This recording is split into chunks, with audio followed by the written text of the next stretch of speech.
അടുത്ത വർഷത്തോടെ കേരളം അതിദരിദ്രരില്ലാത്ത സംസ്ഥാനമായി മാറുമെന്ന് സർക്കാർ അവകാശപ്പെടുമ്പോഴും അടിസ്ഥാന സൗകര്യങ്ങൾ ലഭിക്കാതെ ഒരു കൂട്ടം ജനങ്ങളുണ്ട്. ലാഹ മഞ്ഞത്തോട് കോളനിയിലാണ് നവജാത ശിശുക്കൾ അടക്കമുള്ള കുടുംബങ്ങൾ ഇപ്പോഴും ടെന്റുകളിൽ താമസിക്കുന്നത്.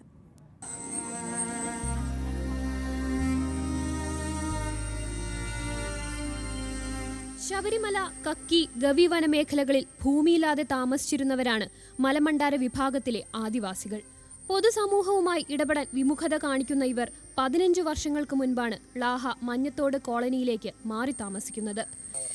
ഇവിടെ കൂടുതലും ആനയും പന്നിയും ഇങ്ങനെയൊക്കെ ഇവിടെ കൂടുതൽ ശല്യം. ഇതിനു മുമ്പ് നേരത്തെ വരെയൊക്കെ വന്ന് പന്നിയൊക്കെ അരിയും സാധനമെല്ലാം എടുത്ത് കളയും, എല്ലാം വീടെല്ലാം നശിപ്പിക്കും. പിന്നെ ഇപ്പം കൃഷി നട്ട ഒന്നും വെച്ചേക്കത്തില്ല, മൊത്തം പന്നി എല്ലാം എടുത്ത് നശിപ്പിക്കും.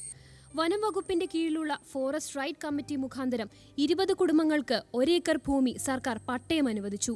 2 വർഷം മുൻപ് അളന്നു തിട്ടപ്പെടുത്തിയ ഭൂമിയിൽ ഇപ്പോഴും മാറി താമസിക്കുന്നത് വെറും 6 കുടുംബങ്ങളാണ്. വന്യമൃഗശല്യമുള്ള ഈ മേഖലയിൽ ആർക്കും അടച്ചുറപ്പുള്ള ഭവനമില്ല. ഗ്രാമപ്രദേശങ്ങളിൽ ലഭിക്കുന്ന അടിസ്ഥാന സൗകര്യങ്ങൾ പോലും ലാഹ മഞ്ഞത്തോട് ജനങ്ങൾക്ക് ലഭ്യമായിട്ടില്ല. പോഷകാഹാരക്കുറവാണ് ഇവിടം നേരിടുന്ന പ്രധാന വെല്ലുവിളി. ഊരിൽ ദിവസേന ഒരു തവണയെങ്കിലും ആംബുലൻസ് എത്തേണ്ട സാഹചര്യം നിലനിൽക്കുന്നതായി പ്രദേശവാസികൾ പരാതിപ്പെടുന്നു. 5 വയസ്സിൽ താഴെയുള്ള 22 കുട്ടികളുള്ള ഊരിന് സ്വന്തമായി അംഗൻവാടിയില്ല.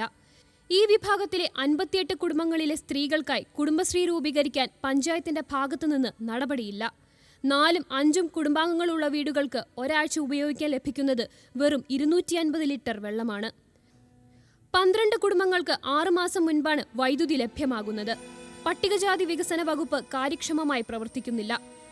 ബോധപൂർവം ST പ്രൊമോട്ടേഴ്സ് ഇവരെ ഒഴിവാക്കുന്നതായും പരാതിയുണ്ട്.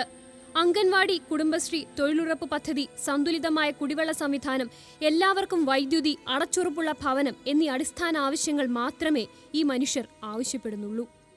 ന്യൂസ് മലയാളം, പത്തനംതിട്ട.